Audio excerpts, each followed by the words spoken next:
Star హీరోల సినిమాలను piracy దెబ్బ కొడుతుంటే ఈ పెద్ద హీరోస్ చిన్న హీరోస్ని ముంచేస్తున్నారా?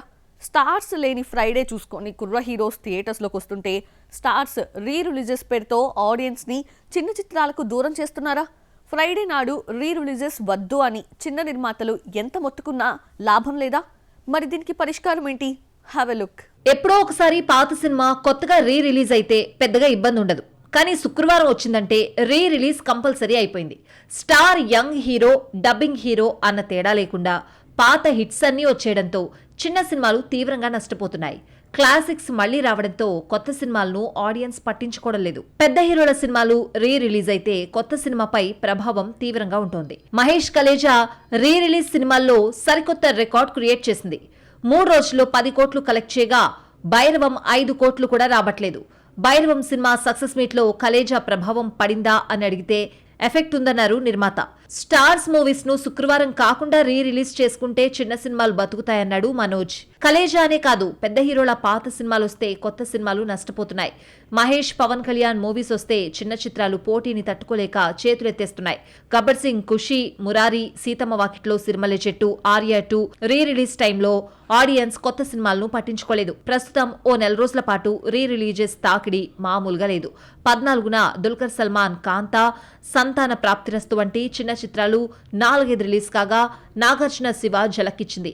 7న రిలీజ్ అయి పాజిటివ్ టాక్ తెచ్చుకున్న the great pre wedding show 2వ వారం వీకెండ్ వసూళ్లను కూడా శివ అడ్డుకుంది. నాగార్జునకు మాస్ ఇమేజ్, వర్మకు క్రేజ్ తీసుకొచ్చిన యూత్ఫుల్ యాక్షన్ మూవీగా శివ జనరేషన్ అన్న తేడా లేకుండా ఆకట్టుకుంది. మరోసారి థియేటర్స్ లోకి రావడంతో లాస్ట్ ఫ్రైడే శివ తప్ప మరో చిన్న సినిమా కనిపించలేదు. గతంలో రీ రిలీజెస్ అంటే స్టార్స్ బర్త్డే నాడు రిలీజ్ అయ్యేవి. కానీ ఈ మధ్య ఫ్రైడే పెద్ద సినిమా లేదంటే స్టార్స్ పాత సినిమాలతో వచ్చేస్తున్నారు. కొత్త సినిమాలకి పోటీగా ప్రెస్ మీట్స్ పెట్టి హైప్ క్రియేట్ చేస్తున్నారు. 4Kలో ట్రైలర్, సాంగ్స్ రిలీజ్ చేయడంతో అందరూ పాత సినిమాల వైపు ఆసక్తి చూపిస్తున్నారు. రీ రిలీజెస్ మూవీస్ కూడా రికార్డ్స్ తో పోటీ పడుతున్నాయి. ఈ నెల 21న కమెడియన్ ప్రియదర్శి హీరోగా ప్రేమ్ అంటే మూవీతో అదృష్టం పరీక్షించుకుంటున్నాడు. అల్లరి నరేష్ సస్పెన్స్ థ్రిల్లర్ ను నమ్ముకుని 12A రైల్వే కాలనీతో వస్తున్నాడు. మరో 2 చిన్న చిత్రాలు బరిలోకి దిగుతూ ఉంటే చిరంజీవి నటించిన ఏకైక కౌబాయ్ చిత్రం కొదమసింహం రీ రిలీజ్ అవుతోంది. డబ్బింగ్ మూవీస్ రీ రిలీజెస్ కూడా చిన్న చిత్రాల కలెక్షన్స్ ను అడ్డుకుంటున్నాయి. సప్త సాగరాలు దాటి తెలుగులో కూడా హిట్ కొట్టాలన్న ఆశతో థియేటర్స్ లోకి వస్తే అందరి దృష్టి cult love story 7/G Brindavan colony వైపు మళ్లింది. ఈ ఫ్రైడే కొదమసింహం వస్తూ ఉంటే శనివారం కార్తీ ఆవార రీ రిలీజ్ అవుతోంది. కార్తీకి తెలుగులో క్రేజ్ తీసుకొచ్చిన సినిమాను మరోసారి విడుదల చేస్తున్నారు. చిన్న చిత్రాలకు, యంగ్ హీరోలకు ప్రతి ఫ్రైడే గండంగా మారింది. లాస్ట్ ఫ్రైడే శివ, ఈ శుక్రవారం కొదమసింహం, వచ్చే వారం బిజినెస్ మ్యాన్ ను రీ రిలీజ్ చేస్తున్నట్లు ప్రకటించారు. బిజినెస్ మ్యాన్ ఇప్పటికే చాలా సార్లు వచ్చినా రీ రిలీజ్ అవుతూనే ఉంది. ఈ ఎఫెక్ట్ ఈసారి 27న రిలీజ్ అవుతున్న ఆంధ్ర కింగ్ తాలూకాపై పడుతుందేమో చూడాలి. మరి కొన్ని రీ రిలీజెస్ ను స్టార్స్ కూడా ప్రమోట్ చేస్తున్నారు. ఆదిత్య 369 కు ప్రీ రిలీజ్ ఈవెంట్ కూడా పెట్టారు. జగదేక వీరుడు అతిలోక సుందరి రీ రిలీజ్ టైంలో టీమ్ స్పెషల్ ఇంటర్వ్యూతో వచ్చారు. కొదమసింహం కోసం చిరంజీవి వీడియో రిలీజ్ చేశాడు. ఇవన్నీ రీ రిలీజెస్ కు క్రేజ్ తీసుకొస్తూ ఆడియన్స్ ను కొత్త సినిమాలపై చూడకుండా చేస్తున్నాయి. ఇంకా ఎంతకాలం ఈ దాగుడు మూతలు అని సమంత ఫీల్ అయినట్లుంది. ఇతనే నా ప్రియుడు అని చెప్పకపోయినా చట్టాపట్టాలేసుకొని తిరిగేస్తోంది. నిన్నటి వరకు రాజ్తో కలిసి నడవటానికి భయపడినా ప్రెజెంట్ ఎవరేమనుకుంటే నాకేంటి అంటూ 7 అడుగులు దాటి ఎన్ని అడుగులైనా నడవడానికి రెడీ అయిపోయింది. ఎలాగో మీరే చూడండి. సమంత రాజ్ నిడుమోరు దోబుజ్లాటకు ఫుల్ స్టాప్ పడింది. ఇంతకాలం ప్రియుణ్ణి చూపించకుండా గేమ్ ఆడిన సమంత అలిసిపోయింది. తనకు ఇతనే అన్నీ అంటూ బయటపడిపోయింది. చైతుతో డివోర్స్ తర్వాత సోలోగా ఉన్న శామ్ జీవితంలో డైరెక్టర్ రాజ్ ఎంట్రీ ఇచ్చాడు. ఎక్కడికి వెళ్ళినా కలిసే వెళ్తున్నారు. పజిల్ విసిరినట్టు ప్రియుడి గురించి హింట్స్ ఇస్తూ ఉంటుంది. ఆ మధ్య చేయి పట్టుకొని ఊగిసలాడింది. ఆ చేయి ఎవరిదో చెప్పకపోయినా నెటిజన్లకు అర్థమైపోయింది. ఎంతకాలం గుట్టు చప్పుడు కాకుండా తిరుగుతాం అని శామ్ ఫీల్ అయినట్టుంది. ఎవరేమనుకుంటే నాకేంటి, ఎప్పటికైనా తెలియాల్సిందే కదా అనుకుందేమో మరి. ఆ మధ్య పబ్లిక్ గా ఒకే కారులో ప్రయాణించి కెమెరా కంటికి చిక్కారు. సమంతకు ఆఫర్స్ లేని టైంలో web series the family man season 2, Citadel వంటి బంపర్ ఆఫర్స్ ఇచ్చాడు రాజ్. శుభంతో సమంత నిర్మాతగా మారిన కో ప్రొడ్యూసర్ గా రాజ్ వ్యవహరించి అంతా తానై చూసుకున్నాడు. శుభంతో అద్భుతమైన ప్రయాణం మొదలైందంటూ రాజ్ భుజంపై వాలిన ఫోటోనే సమంత షేర్ చేయడంతో ఈ లవ్ అఫైర్ హాట్ టాపిక్ గా మారింది. సమంత నటిస్తూ నిర్మించే రెండో సినిమా మా ఇంటి బంగారంకి రాజ్ తో పాటు హిమాంక్ దువ్వూరు కో ప్రొడ్యూసర్స్ గా వ్యవహరిస్తుంటే పూజలో మాత్రం సమంతతో పాటు రాజ్ మాత్రమే కూర్చున్నాడు. దంపతుల్లా పూజలో కూర్చున్నారంటూ నెటిజన్లు కామెంట్స్ చేశారు. పెళ్లి కాని దంపతులంటూ ట్యాగ్ లైన్స్ ఇచ్చారు. రాజ్ ని సమంత విడిచి ఉండలేకపోతోంది. సమంత రాజ్ లివింగ్ రిలేషన్ లో ఉన్నారన్న వార్త చక్కర్లు కొడుతున్నా ఇద్దరిలో ఒక్కరూ ఖండించలేదు. మనసు మార్చుకున్న శామ్ ఈ దాగుడు మూతలకి ఫుల్ స్టాప్ పెడుతూ పబ్లిక్ గా ప్రియుడితో తిరిగేస్తోంది. లేటెస్ట్ గా ఎయిర్పోర్ట్ లో కలిసి కనిపించారు. సహజీవనం చేస్తున్న జంట బయట కనిపిస్తే విచిత్రమేముంది? రిలేషన్ గురించి మాట్లాడరు. పెళ్లి గురించి అడిగితే ఆ ఒక్కటి చెప్పరు. ఎన్టీఆర్ ప్రశాంత్ నీల్ సినిమా షూటింగ్ 3 నెలలుగా జరగకపోవడంతో రకరకాల వార్తలొచ్చాయి. కథ మార్చేశారని, రీషూట్ చేస్తారంటూ వస్తున్న వార్తల్ని మేకర్స్ పట్టించుకోలేదు. మరి వర్కింగ్ టైటిల్ డ్రాగన్ పేరుతో రూపొందుతున్న ఈ క్రేజీ ప్రాజెక్ట్ పరిస్థితి ఏంటి? Watch the story. NTR Prashanth Neel combination set అయి చాలా సంవత్సరాలైనా కెమెరా ముందుకు రావడానికి చాలా కాలమైంది. ఎన్టీఆర్ లేకుండా ధర్నా సీన్స్ తో సినిమా మొదలుపెట్టారు. ఆ తర్వాత ఎన్టీఆర్ పై కొన్ని సన్నివేశాలను కర్ణాటకలో షూట్ చేశారు. ఆ తర్వాత ఇంతవరకు సినిమా షూటింగ్ జరగలేదు. వార్ 2 ప్రమోషన్ కోసం గ్యాప్ తీసుకున్న తారక్ ఆ తర్వాత ఈ సినిమా రిజల్ట్ ఎఫెక్ట్ నీల్ మూవీపై పడింది.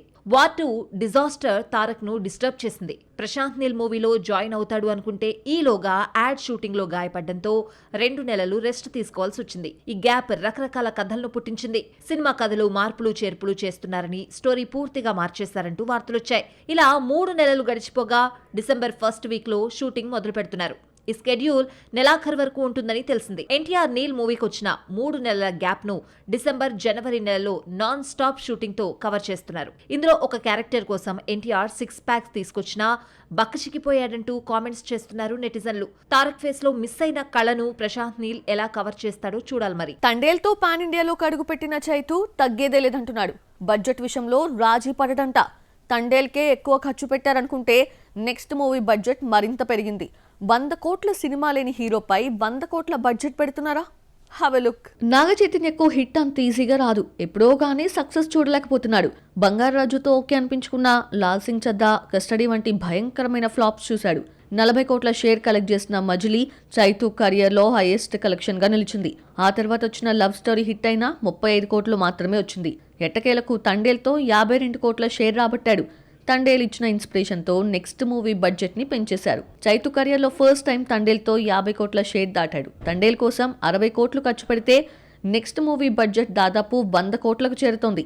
విరూపాక్షతో సూపర్ హిట్ కొట్టిన కార్తిక్ దండు దర్శకత్వంలో నటిస్తున్నాడు. రిలీజ్ చేసిన మేకింగ్ వీడియోస్లో సెట్స్, మినియేచర్స్ ఎలా ఉంటాయో చూపించారు. విరూపాక్షను నిర్మించిన సుకుమార్, BVSN ప్రసాద్ సంయుక్తంగా NC24ని నిర్మిస్తున్నారు. విరూపాక్ష 48 కోట్లు కలెక్ట్ చేసి సాయి దుర్గతేజ్ కెరియర్లో హైయెస్ట్ షేర్గా నిలిచింది. NC24 నుంచి వచ్చిన స్పెషల్ వీడియోస్ చూస్తుంటే సెట్టింగ్స్, VFX వర్క్స్కి భారీగా ఖర్చు పెడుతున్నారని తెలుస్తోంది. అందులోనూ మైథలాజికల్ థ్రిల్లర్ కావడంతో బడ్జెట్ పెరిగిపోతోంది.